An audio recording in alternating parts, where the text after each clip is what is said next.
Bangladesh fail করবেন। আপনি যদি ফেল করেন, কারণ বাংলাদেশের সেই ছাত্র জনতার রক্ত ফেল হবে। বাংলাদেশের মানুষ বারবার রক্ত দিতে চায় না। বাংলাদেশের মানুষ শান্তির বাংলাদেশ চায়। বাংলাদেশের মানুষ ন্যায় জাস্টিসের বাংলাদেশ চায়। বাংলাদেশের মানুষ জীবনের নিরাপত্তা চায়, অন্ন বস্ত্র বাসস্থান মানুষের কামনা। মানুষ তার মেধার আলোকে বাংলাদেশের নাগরিক, মানুষ তার মেধার আলোকে তার সেই নাগরিক সুবিধা ভোগ করবেন।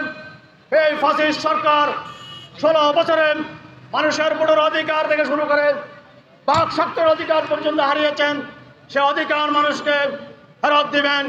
সংস্কার করে সংস্কার শেষে বিচার শেষে নির্বাচন হবে।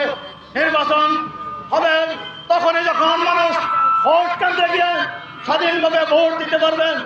মানুষ তা বুঝতে পারবে ভোট দিতে গেলে তার উপরে কোনো ইনজাস্টিস হবে না। মানুষ তার নিজের ইচ্ছায় তার পছন্দ মতো নেতা নির্ধারণ করবে।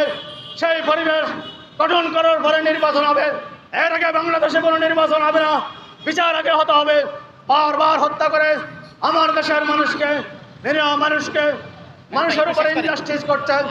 আসুন আমরা স্বাধীনতার ভোগ করার জন্য, স্বাধীনতার শান্তি, স্বাধীনতায় যারা রক্ত দিয়েছেন এবং 70 যারা রক্ত দিয়েছেন, 47 রক্ত দিয়েছেন, 52 রক্ত দিয়েছেন, 2026 সালে যারা রক্ত দিয়েছেন এবং অঙ্গহানি করেছেন, সকলের জন্য দোয়া কামনা করে আমার বক্তব্য এখানে শেষ করছি। আল্লাহ হাফেজ। বাংলাদেশ জাস্টিস পার্টির পক্ষ থেকে সকলকে অভিনন্দন জানিয়ে আগামী মাহে রমজানের ঈদের শুভেচ্ছা জানিয়ে আমার বক্তব্য শেষ করছি। আল্লাহ হাফেজ। বাংলাদেশ দীর্ঘজীবী হোক।